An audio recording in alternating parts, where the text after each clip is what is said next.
So, we have a lot of questions, and I'm going to get someone's help to help to answer those questions and call on people. So, let's turn off the lights.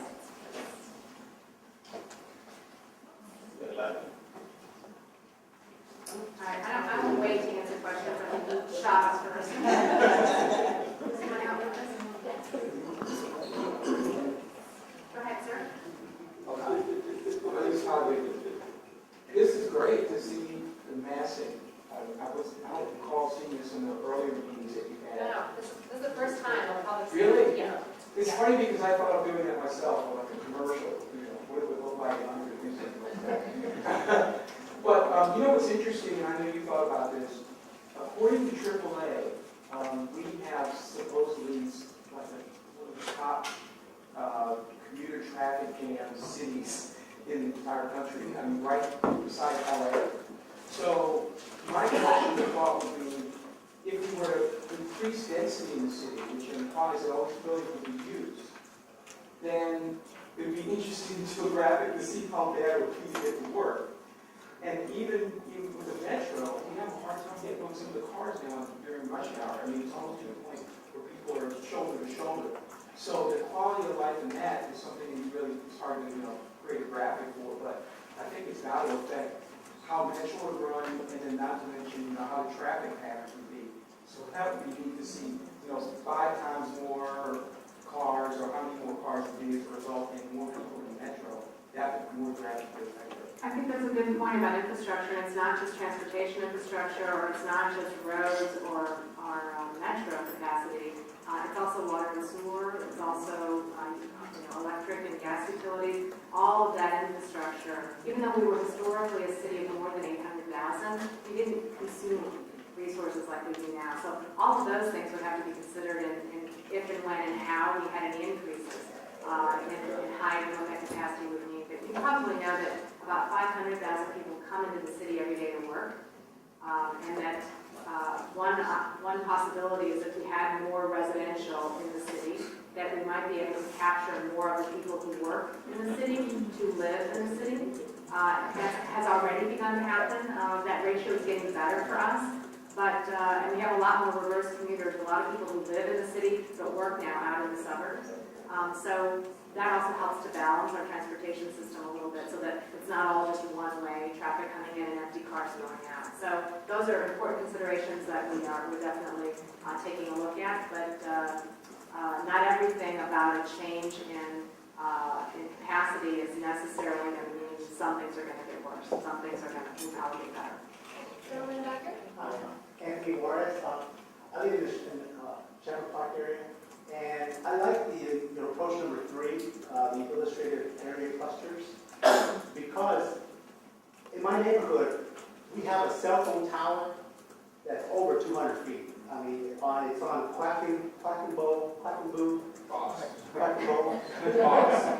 Quackenboss, and Georgia Avenue. And it goes, you can see it from Silver Spring all the way down. You can see, I mean, and Walter Reed is available, and I hope this change happens soon. So you can raise the height limit on Walter Reed.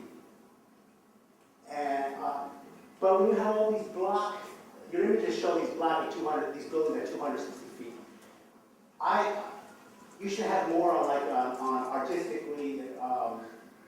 Narrow, like in Chicago or other cities, narrow buildings to see, like one at 200 feet, one at 130, one at 260, just a variation, showing it in your illustrative area clusters, and to have Walter Reed as one of your illustrative area clusters. You make a good point, and the lady earlier on had talked about the relationship between floor area ratio and height. So we really did show you kind of the worst possible thing, where the massing entirely fills out the building envelope. One of the things that you could do is change the height limit and not change the FAR. And so that might mean a lot more slender buildings that have higher height and particularly higher floors. Because our development is characterized by squeezing in as much rentable space, so the floors are really low compared to other places, especially our retail floors, the places that most people experience the first floors. In a lot of parts of the city are really low and not very gracious. So, all those options are possible, but we have a time constraint because the Congress had asked us, because of their own schedule, to get them something, this fall, some ideas this fall. And so to be able to do all that more detailed architecture work, we didn't have time to do. We might be able to do some of those kinds of things going forward between now and a final report. And when we have recommendations, we're going to come and do this again. So right now, we just want input and to hear what you have to say. So thank you. Yes, in the back. Something that was in one of the early slides on L'Enfant's vision that you put up, but you actually didn't read that little part of the quote, was about the trees along the street. When you increase building height, you cut light.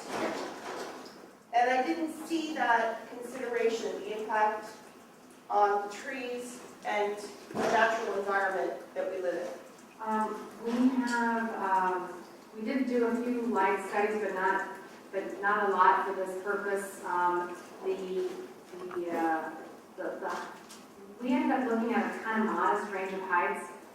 People have been talking about skyscrapers in Manhattan, but you saw that the highest height we even looked at was 225 feet, which is still lower than almost any other major city. I mean, so we are, for this purpose, we've been fairly modest, and we didn't identify a lot of impact on the tree canopy. And we actually have our own goal for the city to increase our tree canopy to 40%. So we're very concerned about it. We know that the city's going to get hotter, especially in the summer, that we have an urban heat island effect that's pretty severe. And so thinking about how we do things at the street level, tree canopy is incredibly important in order to provide shade, in the heat of the summer. So those are things that we're very much considering, but our quick analysis of the heights that we looked at didn't show a major negative impact, given still the width of the streets. So you did look at it, or We you looked did? at it very briefly. I think, I'll talk to our consultants and find out if those are part of the slides that are shown, but yeah.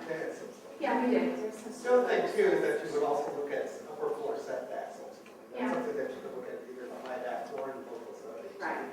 Influence the shadow that's cast on the streets. So Yeah, it's very possible to sweet. raise the height and not have any additional incremental effect on shadow, but yes, we are concerned about that issue.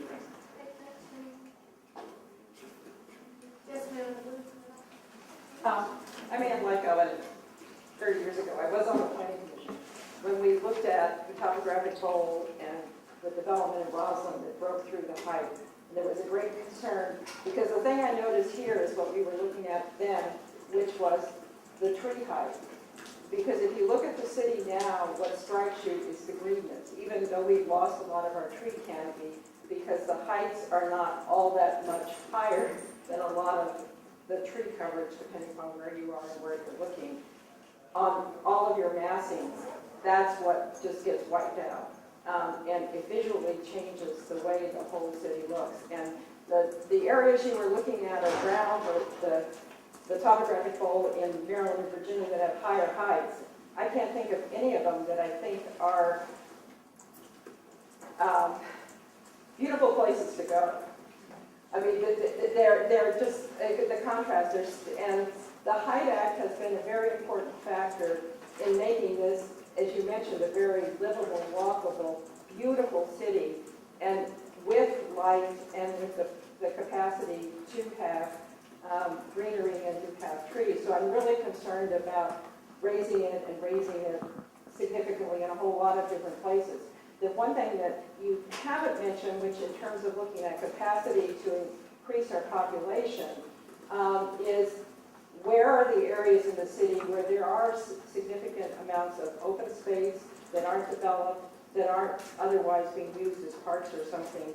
Because what happens with the Height Act, if it was changed, is the densest areas of the city and the areas where people think are the best parts of the city would be the ones that we could shoot up, and we would still have the problem attracting development to other parts of the city. So I think what we want to look at is how do we get development all over the city, but not destroy the things that make Washington an actually beautiful place in a place to live in. And I think of Jane Jacobs' comments on the life of cities and how you can get, in many ways, more density with low-rise buildings than with high-rise ones, and they're much more livable spaces, and they're much more beautiful and human-scale spaces.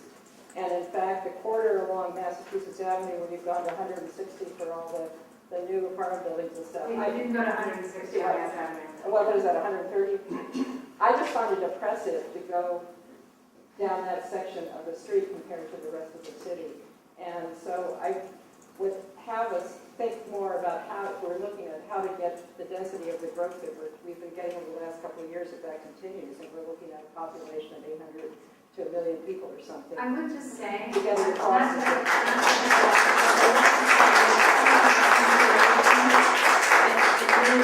are things that we would think about in any comp plan revision and zoning revisions, because there are definitely trade-offs that you're talking about, absolutely.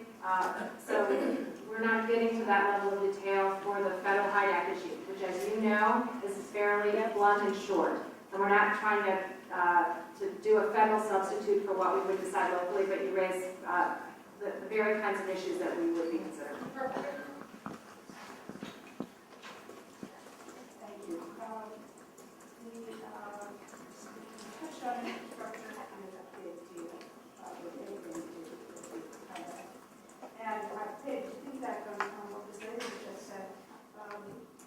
Why not take some infrastructure to those areas of the city that are crying out for development? And not just focus on where we have transit today. We don't necessarily need it. We do have to, even though the search is paid to it, I don't know, there's no mention of it, we do have to look at compatibility with the neighborhoods. Can I just ask, what areas of the city would you like us to take a look at? The one that goes to is the lawn, for instance. The Reeves Park lawn, northeast. Canada, I appreciate the visuals that this study produced.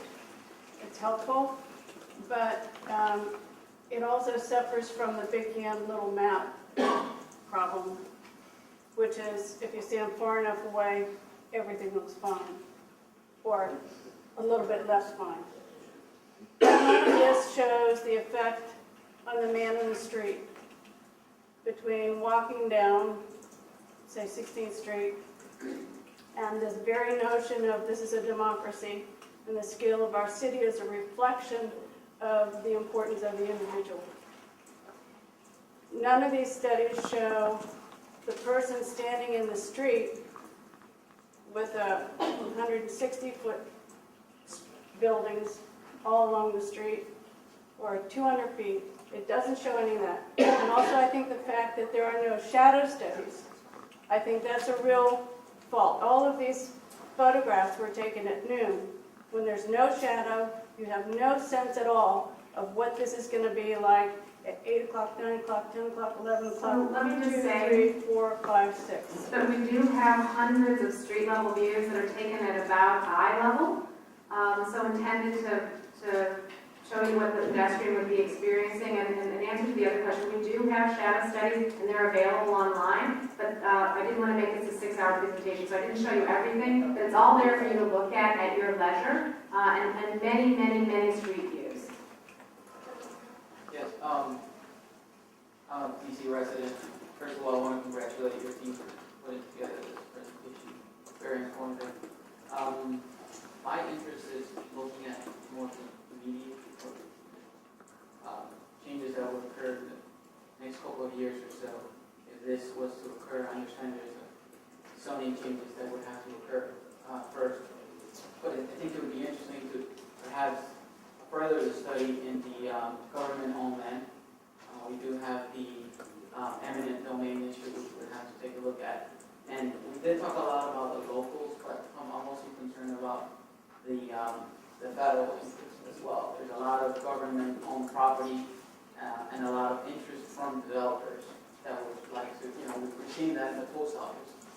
don't come into town doing what he's known for. So definitely perhaps a slide of what's currently owned by GSA, foreseen some changes like St. Elizabeth campus right now, and I think there's government interest for the currently owned property that investors are looking to. Just to comment on that, I think that Marcel mentioned it very early on in the presentation that the trend in the federal government is, as you've indicated, more dispositions of their property because they are occupying a smaller and smaller footprint. Even at the same level of employment, they're occupying less space. They have less need for federal, for some of these federal properties. But you raised a point that we didn't talk about earlier. The original 1899 United Buildings Act actually had no limits for federal or municipal, buildings. That the civic buildings of the city could be grand and tall and large, and that's kind of an interesting principle. That didn't continue in the next iteration of the Hyde Act, but it's an interesting issue because a lot of what we're talking about is more height for what are largely private buildings, and not really looking at whether civic buildings might want to have more height. But in any event. I'm Nan Wells. I'm the ANC Commissioner for ANC 3D03, and which is Spring Valley and Kent. But I've worked for years downtown and lived in 4 or 5 sections of the city over time. And I really care about the city as it should be for the future. But there's much of the past that I think is well worth keeping. What worries me a bit is your only structured analysis was done by a group that says economic solutions and appears to represent developers and people like that. And the analysis is done from the perspective of incentives to developers. And so I would like to see something that deals with the additional costs that will be taken on by the public who live in DC and work here with regard to utilities, sewers, which are we're in a major update now. I'm not sure that our sewer system could handle much of what you're talking about. Transit, we have a metro that works some of the time. I mean, when you really talk about adding all these people, you have to consider what the upgrades to transit would be, as well as additional workers needed for transit to run, perhaps through the night. I mean, there are a lot of implications of what you're saying. Maintenance and staffing, policing, all of these things cost money, and the costs are generally borne by the taxpayers. It also seems to me that much of that first analysis was positive. Economic growth, construction, building.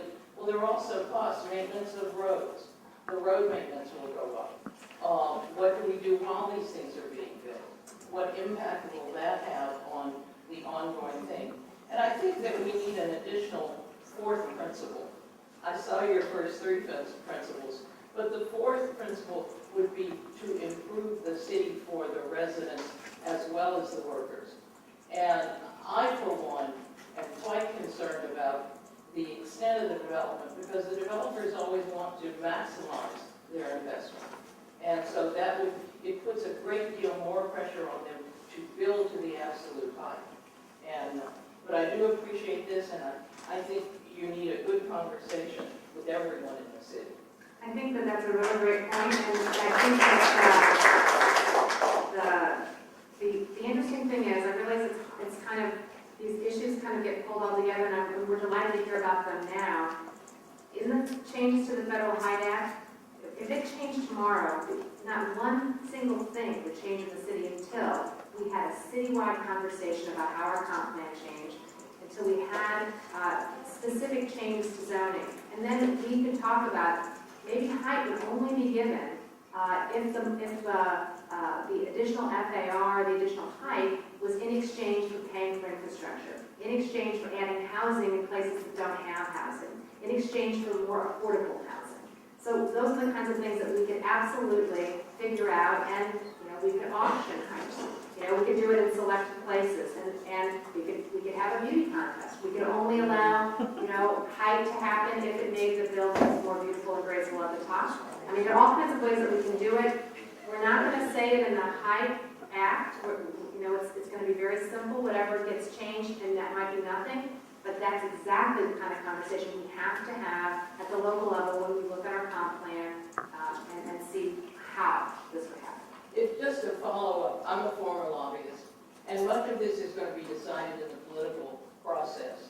And the developers have a great deal of influence on the candidates for office in this city. And I think you have to be realistic about. And does get passed by the council. That's absolutely true. The zoning does not. The zoning gets passed by the zoning commission and the independent body. But thank you. I have a question. I know that the Chairman Issa asked if you to consider the Longmont plan, but he also referred to federal interest. As we were coming into the transfer of property from the federal government, primarily the Park Service, to the District of Columbia, meaning at home rule time, federal interest included Fort Circle Parks, which are way beyond the topographical bowl. That's Old Soldiers Home is Anderson Cottage. Fort Stevens is almost at the edge of the city. Fort Reno is this is the high point of the city. So why are you not defining the federal interest as Fort Circle Park? And most Fort Circle Parks are National Park Service land. So why is this part of the only inside the topographic bowl? Well, first of all, I think we are in conversations with the National Park Service. They were sent to the Library Commission, as you know. Peter May, who's the Zoning Commission, has raised Fort Circle Parks as a major issue, as well as other federal parks in the district. So when the commission, when NCPC reviews these models and kind of the analysis, these are the sorts of things that the commission will point out, and they probably may comment on in terms of what areas need to be protected, or there has to be some sort of protection, and we kind of go through this process as we make recommendations back to Congress. So that part of the discussion will occur soon, but I think part of it is we have to look at the same models to kind of understand what these impacts are. So I do believe over the coming months that I'm sure the Park Service will make a strong statement about that. But I do think these issues will be incorporated into our federal interest in that. Thank you. I'd like to ask a question on a slightly different tack, more coming from a mistake point of view, and your presentation, which I think was really admirable and you've done a great job, but there is some limitations I see. And the first is just taking, for example, a simple thing that, like you mentioned earlier, the view that you love is the view down 16th Street because it shows the variety of buildings within the block. And if you actually look at the perspectives that were of most of the streets like 8th Street or 14th, you really do just see the solid block, even though there is some variety. So my question though is that if you were to take particularly all approaches except for the third one, which was selective areas, you're always going to have an initial reaction when you see all these big blocks. Oh my God, I don't like that. It's just monolithic and everything. And a lot of that is unfortunately due to the digital process. And if there's a way that you can somehow create something that shows the emphasis of either the quality of the buildings, even like the London situation, where it wasn't just a monolithic block, but looking at it as a form that's there, used in form-based building and things like that. I think that would really help a lot because I think you're going to get an initial reaction of, oh my God, even though you've explained it and go back and forth. It might help in terms of reservation. We definitely recognize that, and we didn't show setbacks, which are easy to do and very possible, all kinds of other things. In some cases, we wanted everyone to see sort of the worst case. We didn't want people to say, oh, you made it pretty so that we don't really we're masking the impact. We really want to see it starkly. So that's why we did it this way. But I definitely appreciate what you're saying, and that's actually the very kind of comment that would be useful, as so many people have said, if you're going to do this going forward, what about setbacks? What about fenestration? What about more graceful rooftops? What about making sure that all the mechanicals get enclosed and any additional height it gets considered, so from now on, we have beautiful rooftops. Whatever those comments are, those are also helpful, so thank you. Blue up here, then blue in the middle, and go with that. Darker blue, lighter blue. Okay, two quick questions. One is, you started the presentation saying that you really felt that the horizontal city and the HIDA had helped spread economic development outside that central corridor, and that was a really positive thing. And yet that principle seems to, although you have said it has stood us well to date, that principle seems to get lost as soon as we start having a conversation about changing the HIDA. So I'm sort of like, how does that apply for the future? My second question is, Chairman Issa specifically asked about a study including compatibility with neighborhoods, and yet when you get to your core principle, there's no mention of that request. And so, that totally got thrown off the table. So are you going to do another study about compatibility with the neighborhoods? We're not, for the purposes of the presentation to Congress. The way that we primarily address neighborhood compatibility is that we just took off the table everything that wasn't designated high density in the land use map, and so we took off the vast majority of the city, so that in neighborhoods where we had already said through the comp plan that only low density development was appropriate, that we weren't going to be looking at it. But we're not expecting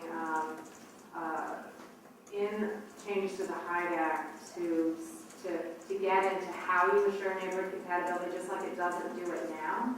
I think we would say these are the kinds of principles that we would expect to use going forward in a comprehensive planning and zoning changes, just like we do now, to ensure that neighborhood compatibility. When you asked about the other question about timing, this also doesn't get to implementation. One of the issues that was raised in the economic feasibility study was that if you flooded the market with all this additional capacity, whatever that number might be, that it probably wouldn't be good. It wouldn't be good for the tax base, it wouldn't be good for a lot of things. So you would probably implement this selectively over time to try to maintain the same kind of effect that we have now. That there'd still be pressure to develop in places where we want development to occur, and that we would release whatever additional capacity there might be over a longer period of time. So to try to, not let the bottom fall out of the real estate market in the city. Thank you. This was very helpful in your presentation today. I just wanted to be clear on something. You referred in some of your drawings to what's currently allowed, referring to the federal highway. However, I assume that what is stopping that from happening right now are current zoning restrictions. And because we're in the midst of a current zoning rewrite across the city, it seems to me that it would be helpful for those gathered to see perhaps what you're recommending as changes in these zoning restrictions against the HIDE Act. Because we look at this in a linear way, but in fact, when these two processes are going along and when you say, understandably, that nothing is going to happen now, well, in fact, something could happen now. If the zoning rewrites that you're recommending collide with, a change in the federal HIDE Act. So how do you plan on presenting that to the public so that what you're otherwise being constructed in a linear fashion, when it in fact is happening on two tracks at the same time, how do you make people aware of that? So an important point in what you just raised is that we are not making any changes to height, basically, in these zoning changes. So we're not raising heights around the city to get them closer to the HIDE Act limits. So that's not happening in our zoning rewrite. What is happening in the zoning rewrite? In the downtown section, at least in the last one, I haven't read the recent one, you had a series of zones in which I thought it said that the HIDE Act was the height limit, and that what actual heights would be a function of development credits, with the HIDE Act being the limit. That would suggest that if the HIDE Act changed, the limit would change in the newly expanded downtown, which is 3 times the size of the current downtown, without any subsequent zoning action. So we have a comp plan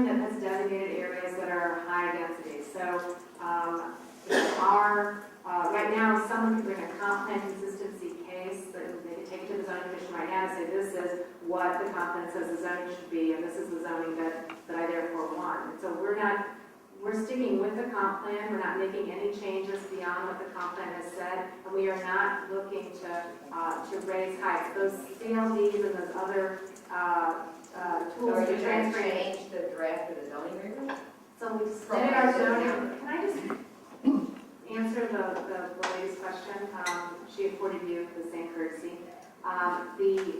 The zoning proposal has gone to the zoning commission as of the very end of last month at 997 pages, but it doesn't address the issues that we're talking about here. It's not talking about making a lot of changes to height to get to get us closer to 130 feet or what's allowed. So that would be a separate process that might involve, it would certainly involve looking at the comp plan again, it would involve another round of zoning changes. And again, the timing of it would depend on things like demand and absorption and what kind of pressure we're facing. We asked another question. It was about contrasting, for instance, any changes that you have in the zoning rewrite with what's being presented here. It's kind of a multi-dimensional effort, basically. Right. I mean, in some cases, we're actually limiting heights in some of the residential neighborhoods for compatibility reasons and limiting other kinds of expansion for compatibility reasons. But yeah, we didn't address raising heights throughout the city as part of that zoning rewrite. I'm sorry, just one follow-up, which is, however, since these two processes are happening, is there a way for your organization to make clear to others affected areas? And perhaps in that 990-page report, you can already see what's being changed, but I'm just wondering, how we can get the most comprehensive. Could you tell us a little bit about what the impetus for that is, so that we can consider that as one of the options? It sounds to me like what I see constituents came is that, they won't let me live on the top floor of a building where I want to. Let's change the tent caps. I don't think it was that specifically, but the very minor change that was being contemplated in this hearing, we thought, was whether or not the penthouses should be allowed to be used rather than mechanicals. And since they're already there, the city was probably favorably disposed to allowing them to be used. So that's what we were there to talk about. But that even allowing them to fully occupy a floor would be a change. It would change the appearance of the buildings and the height of buildings. But he ended up asking us a much broader question, which we were, quite frankly, as EP planners, happy to look at, because it was kind of a really interesting topic. I assume all of you were interested because you came. If you didn't get a chance to ask a question, we've got several more of these. We're going to do it all over again. I guarantee you, it's with repetition, comprehension, in the cases it has for me. And we'd love to see you at some of the next meetings. Thank you very much for your time and attention.